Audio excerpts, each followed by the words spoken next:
আমি এখন অবস্থান করছি গাজীপুর জেলার কাপাসিয়া উপজেলার টুক ইউনিয়নের পাচুয়া গ্রামের নিকট।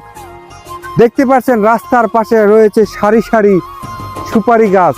সুপারি দেওয়াই যেন এর কাজ। আর এই সুপারি গাছের সুপারি যেহেতু দেশি, খেতেও স্বাদ লাগে বেশি। আর সুপারির বর্তমানে 1000 টাকা কেজি। আর সেই সুপারির একটা সময় খুব কম মূল্যই ছিল, আর বর্তমানে সুপারির 1000 টাকা কেজি আপনি ভাবতে পারেন। আর এখানে প্রায় শতাধিক সুপারি গাছ লাগানো হয়েছে রাস্তার দুপাশে। এই সুপারি গাছগুলো রাস্তাকে এবং বাড়িকে অনেক সুন্দর মণ্ডিত করেছে। ফসলি জমির মাঝখানে এখন গড়ে উঠছে বাড়ি, গড়ে উঠছে সভ্যতা। কারণ মানুষ আমাদের এই সমাজে বৃদ্ধি পাচ্ছে জনসংখ্যা।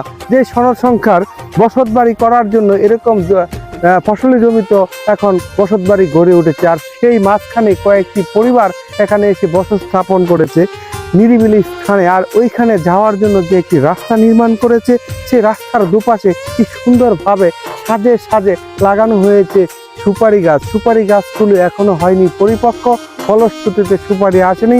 সুপারি যখন আসবে প্রতি গাছ থেকে কিছু না কিছু মুনাফা পাওয়া যাবে।